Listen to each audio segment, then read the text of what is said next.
Tonight I made Kung Pao turkey meatballs. They're high in protein, made with lean ground turkey. They have some hidden veggies and a delicious spicy sauce. That was really good. These also make a really great meal prep. They really heat up so beautifully and they taste so delicious. I've got my ground turkey in there and then I'm just adding my binding ingredients, which is an egg and some breadcrumbs. And I am completely out of breadcrumbs. Now I typically add green onions to this, but for whatever reason, the last 2 times I was at the store, I couldn't find any. So I had to go with a white onion, but definitely use green onions if you have them. And then stay with me here. I'm gonna add 3 cloves of minced garlic. And then we're actually gonna work on 2 things at once here. We're gonna work on the meatballs, but then we're also gonna work on the sauce. There's a lot of overlap in ingredients, so this just makes things so much easier. These get a little soy sauce, and so does the sauce. Some sesame oil, and in the sauce, both get some honey.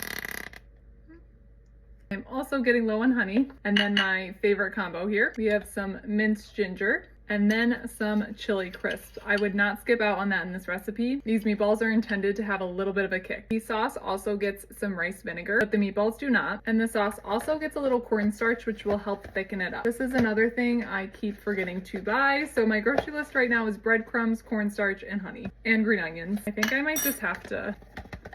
That is perfect. I'm just gonna stir the sauce and then set it aside for now until we need it, and adding a little pepper to the meatballs and then mixing really, really well. I really don't think you can overmix these. You really want to make sure everything's incorporated evenly, especially that egg. I know this may seem like a lot of ingredients, but once you buy all of these, you will find you will use them for a lot of things. And I love cooking Asian food at home. It can be very healthy and delicious. I like to put a piece of parchment paper on a plate, and then I use my scoop and I will use that to kind of measure out my meatball size and then just shape it into a ball. Mine are usually about 1.5 inches thick. Just know if yours are thicker, you might have to cook them a little bit longer. My meatballs are done and ready to be cooked.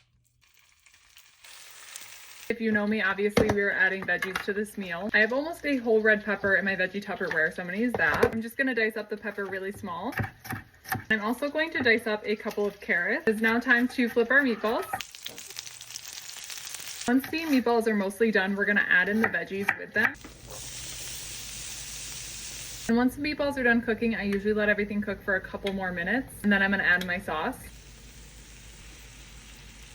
Very carefully stir everything around. The sauce will start to thicken as it cooks. I made some rice to go with them. Then we can load it up with our meatballs and our veggies. This smells amazing. And then usually I would top with some green onions, but I don't have any, of course. But I am just gonna do a little cilantro and then some sesame seeds. I am so excited for these.